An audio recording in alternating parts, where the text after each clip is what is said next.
Hi everybody, welcome to Booth Life for Geezers episode 2.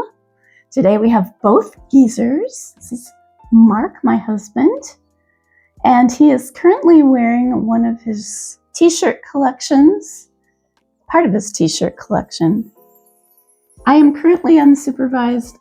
I know it freaks me out too, but the possibilities are endless, so bear that in mind. So the title of this episode is Hit the Ground Running. Now, we don't mean that literally. We're not going to be running. If we do hit the ground, it's probably from some other cause. And if anyone's offended by the term geezer, we're just calling ourselves geezers. We do that a lot. So the first thing we want to discuss on this presentation is getting ready, getting prepped for move-in. When you're prepping for move-in, the first thing you want to do is line up your booth furniture. Presumably you know what your space looks like and how big it is, so you've presumably selected furniture to fit that space. The next thing you need to do is to get together your equipment and your supplies and to prepare the inventory to go on public display. The first thing you need to do when you prepare for public display is to make sure it's presentable. And once it's presentable, you've got to price it. Yeah, surprisingly time consuming. So everything has to be cleaned. Any stickers that are on there need to be removed. Certainly, sometimes repairs are necessary. And then once you have everything ready to go on public display, you need to get ready to move it in. Getting ready to move in, one of the first considerations is making sure it gets into the booth in the condition in which you want to present it. In order to do that, it's useful to protect everything from damage during the move. That would mean packing blankets, for example, to prevent scratches, bumps, other damage. You can use anything you've got in your household for packing. And we do. And we do. But it's also useful to have a dedicated supply of packing blankets. We got ours at Harbor Freight. They were inexpensive, and I consider them expendable. So if they get damaged in a move, they get damaged in a move. We can always replace them. In addition to the packing blankets, you're going to want to have means to secure everything as you're moving it. It's a safety issue. You don't want to have things flying around in your car if you happen to have an accident. And anything you don't have secured will do that. It will become a missile. Even if you're selling all small things, have the bins secured in your car. Right. So get ratchet straps, use them to secure everything. And when you get there, be sure you have someone who can handle a ratchet strap to take them off of the equipment. Some people are greatly challenged by ratchet straps. I don't know why, but it's just a fact. I like bungee cords. Well, bungee cords have their place. Bungee cords are useful, but they aren't really safety straps. So use the bungee cords to make sure the packing material stays on the goods. That's fine. But use the ratchet straps to make sure that the goods you're selling don't take off and fly through the air if you have a crash. Now, so let's assume that you have everything packed and ready to go. You have to get it into your vehicle. We like to use dollies for that. We'll show you a picture of the two main dollies that we use, but the point is that it's good to have an appliance dolly, a two-wheeled dolly, that you can secure boxes on.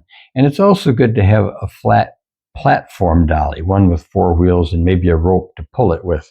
That'll save you a lot of back trouble. Mark has numerous dollies. I love my dollies.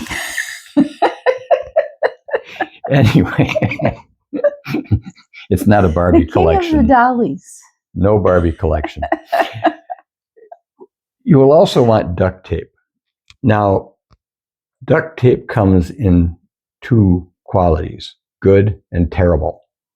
Get the good stuff. Don't buy grocery store duct tape. Buy the good stuff at the hardware store.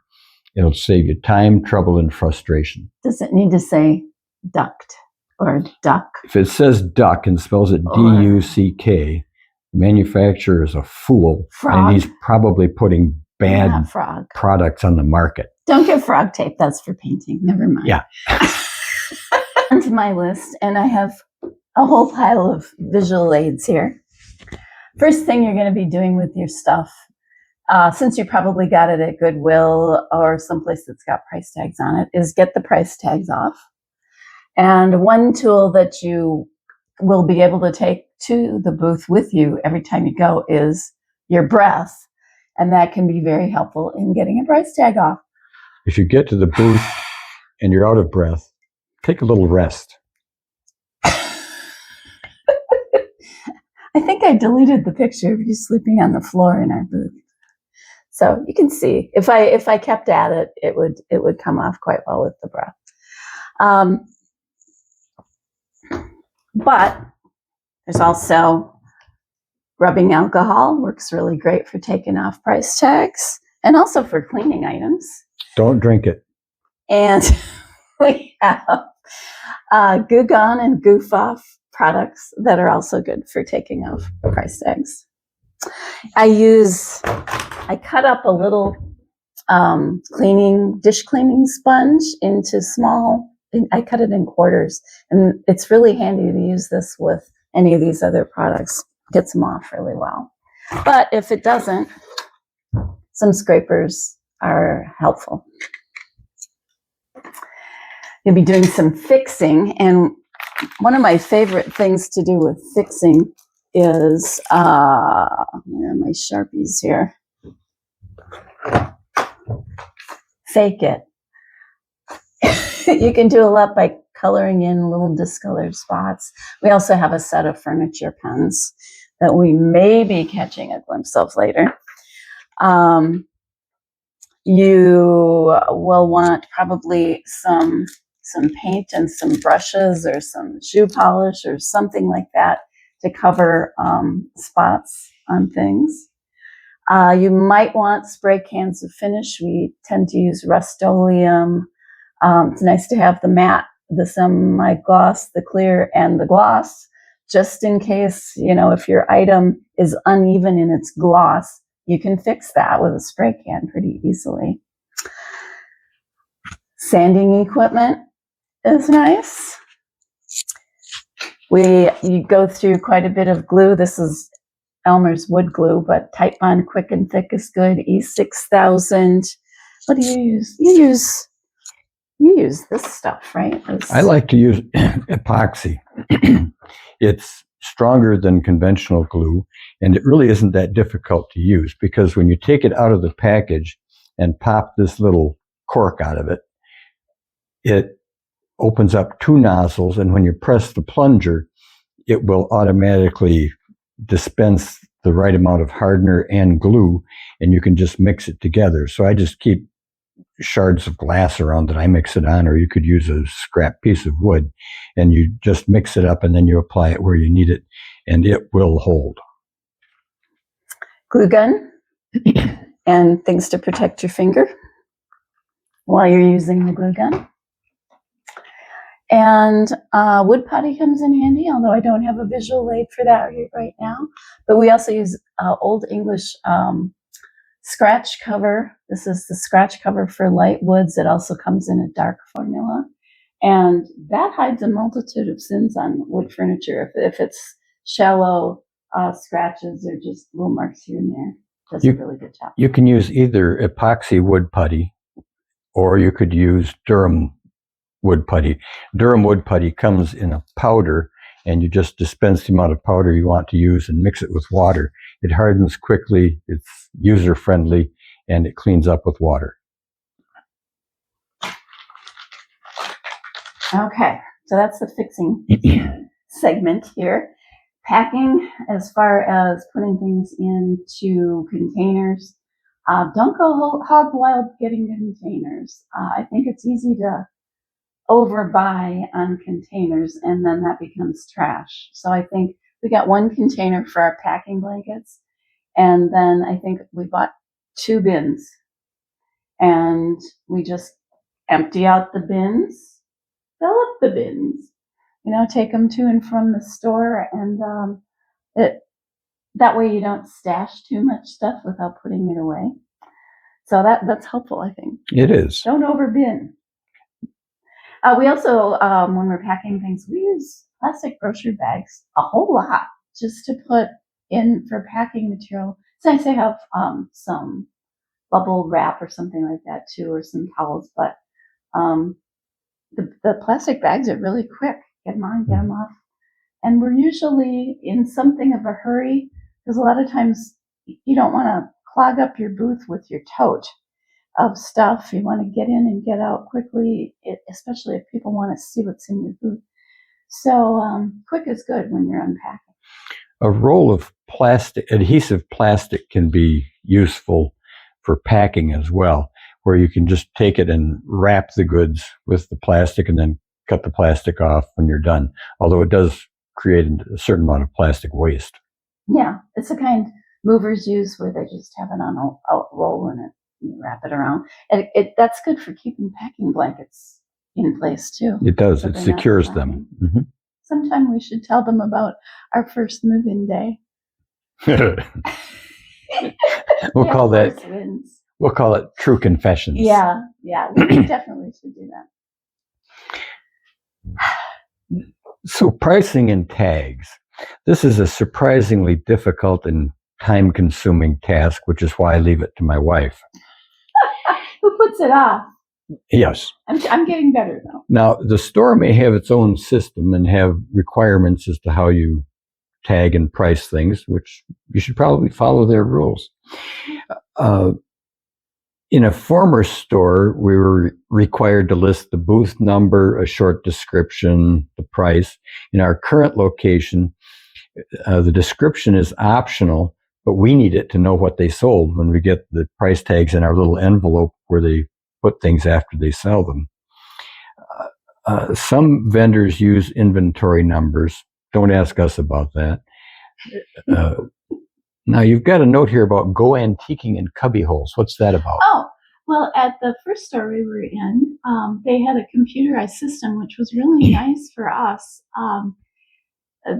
They put, as it went through the cash register, they typed in our number, short description of the item, desk or whatever, and the price.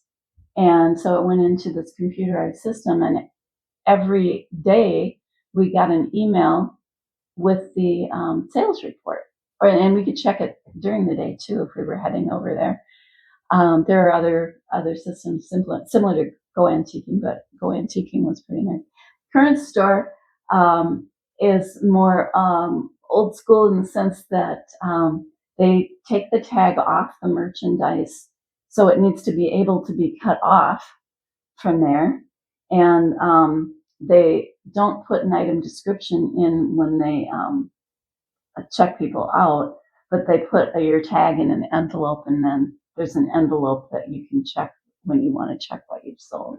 So we can't check from home. That's a disadvantage. So here's what we use. This is the geezer way of pricing with no inventory numbers. We use cardstock and stickers. Most of our price tags look like this. The reason we did it that way, this is our business card. We do use our business card on furniture for a price tag. And then we write our booth number, description of the item, and the price on there. And that's all we need to put on there. Booth number is probably the most important number on there so that somebody else doesn't get credited for the sale. And these are on our smaller items, black cardstock with a sticker stuck on it, our booth number, and then we would write the item description. Try to keep it short, but informative enough that we know, green duck or whatever, what we sold. Now, when you make out your cards, don't use cursive writing. Many clerks, many customers can't read it. Also, if your business partner is handwriting challenged, don't let him make out any cards. He does, though. No one will ever know what it says. He does, though. Well, I do. Yeah, I always check the 96 to make sure it's legible. Yeah, if Mark has something in the shop that he's done, he usually goes and gets a price tag and prices it. We started out with some tags that I had picked up in a bunch of scrapbook paper, a lot of scrapbook paper at a sale. And they were kind of cute, had fairies and flowers and stuff, and getting them on the back. But I wanted to change when we moved to the other booth, because for a while we were in both stores. I just wanted to point out this. I used butcher string. Bad idea. Bad idea. It frays so much that it's hard to actually get it tied. So that didn't work very well. So when you create your price tags, you'll have your own method. You'll probably need a hole punch. You'll need some twine or string to attach it to your items. You might want to get some stickers at Staples to do your pricing. And then there's the matter of what should we price it at, which is a good reason to have a partner, because if Mark happens to come by the table where I do the pricing and I'm in a quandary, I'll say, what do you think we should get for this? Or he'll ask me. So during our time as partners in this enterprise, we've discovered that I'm a chronic underpricer, and someone else, in the opinion of the underpricer, is an overpricer. But it's useful to have two opinions and then try to reach a reasonable compromise as to what's a good number for that item that you're trying to sell. Well, I think about what I would pay for the item. You know, would I pay $12.95 for that? Would I pay $59.95 for that? And maybe you think I pay too much for things. But there's also the issue of if you run a sale in your booth and it's, let's say, 20% off, would it be okay with me if somebody paid 80% of the number I'm putting on this tag? So there's some people say that if something isn't selling, you should raise the price on it. We haven't really tried that. But it might be true. It could be true. It could be true. I want to find out more about that. You don't want to underprice, because there might be vendors carrying similar things in the store, and you're going to undercut them. They might not like that. So look around the store too to see what other people are charging for similar things. It's kind of a Goldilocks thing, you know. Too high, too low, just right. You want to find that sweet spot, and it's a matter of trial and error, I think. Well, and sometimes patience. Yeah. Sometimes the goods just have to sit there until the right person comes along. Yeah, you move them around. But, yeah. I also talked to our manager at the mall recently about price tags, because I was curious if it was more difficult for the clerks to get $9.95 into the computer versus $10. And she said that didn't make a difference. But she said a lot of the vendors don't use dollar signs. And so she advocated using a dollar sign and then 10.00 for the price, so that it's clearly the price and won't get confused with an inventory number or the booth number. Basically, you want to make it as easy as you can for the clerks at the store to get it right. They have to be able to remove whatever tag you have on. She said stickers aren't that big of a problem. I asked about that too. But if you're in a store that requires an inventory system, obviously you'll be probably going higher tech, and you yourself might want to have inventory numbers just to keep track of your inventory. Don't put your stickers on with Gorilla Glue. But frog tape would work. Yeah, it would. Avoid duct tape for price tags. Okay. So now the inventory is ready to go, but you need one more thing. Is this where I bring in the booth bag? The booth bag. Okay, here comes. So this is, we haven't opened the booth bag since our last trip to the shop. So it may be a little bit disorganized. Don't spending money on a booth bag, just use something you have. We also usually take tools with us. We recommend a nice animal print. This was a freebie when I bought something at Chico's one time. Go ahead, show them what we got. Okay. This has a little tag on it that says number 96, which is one of our booth numbers. Not for sale, because I accidentally left it in one of our booths one time. And I thought, that should just stay on there, you know. Yeah, sure. So I have a couple of plastic containers in the booth bag. This one has, it's got some scrapbook paper. I used some of it last time I was in to indicate that a chair was reduced in price. Little sewing kit, furniture pens. Oops, that move came out of that one. So there's 3 different colors that it comes in. Handy if you scratch something on the way into the booth. That does happen.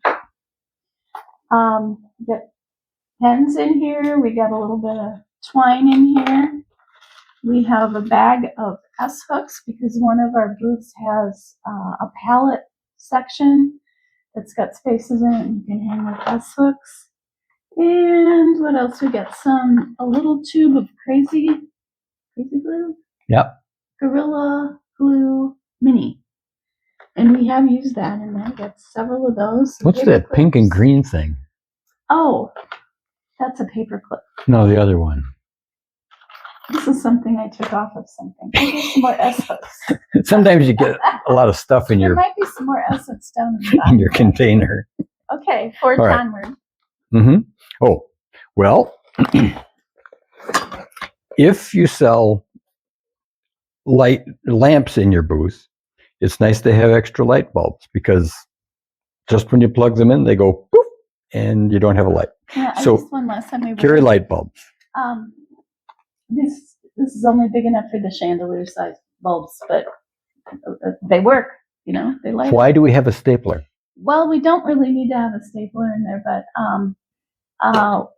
it just struck me that I might need to fix a tag or something with a stapler.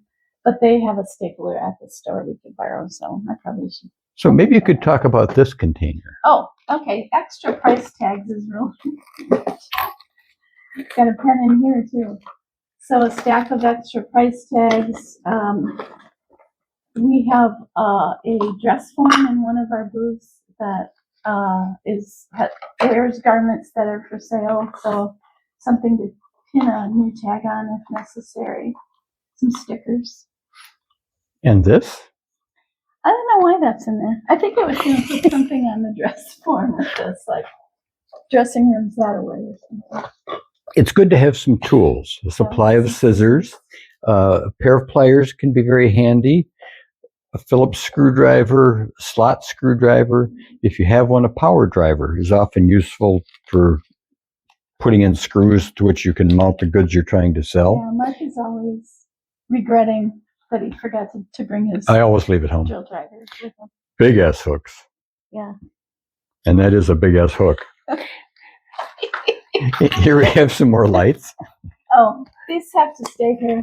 It says gas station light bulbs on because it's way too bright. I even tried them in a shade that was kind of gold colored and it's still ugly.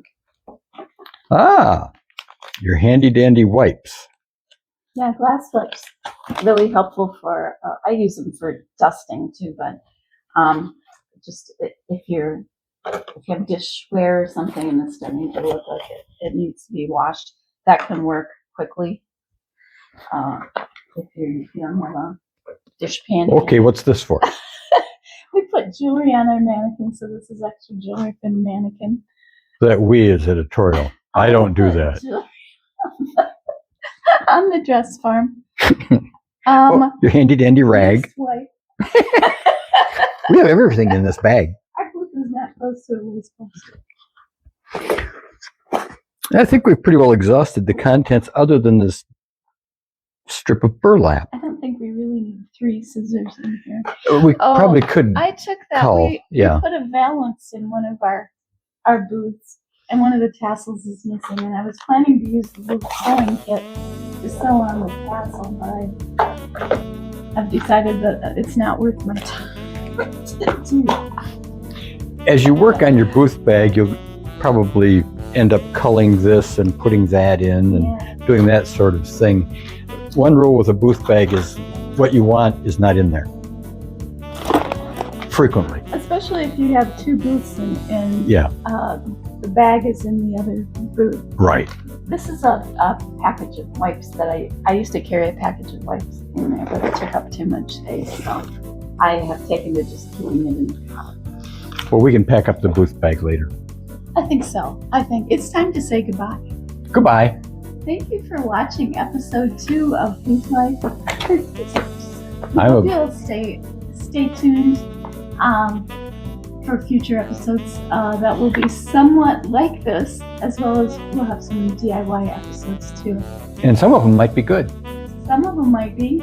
You never know. Could happen. Thank you.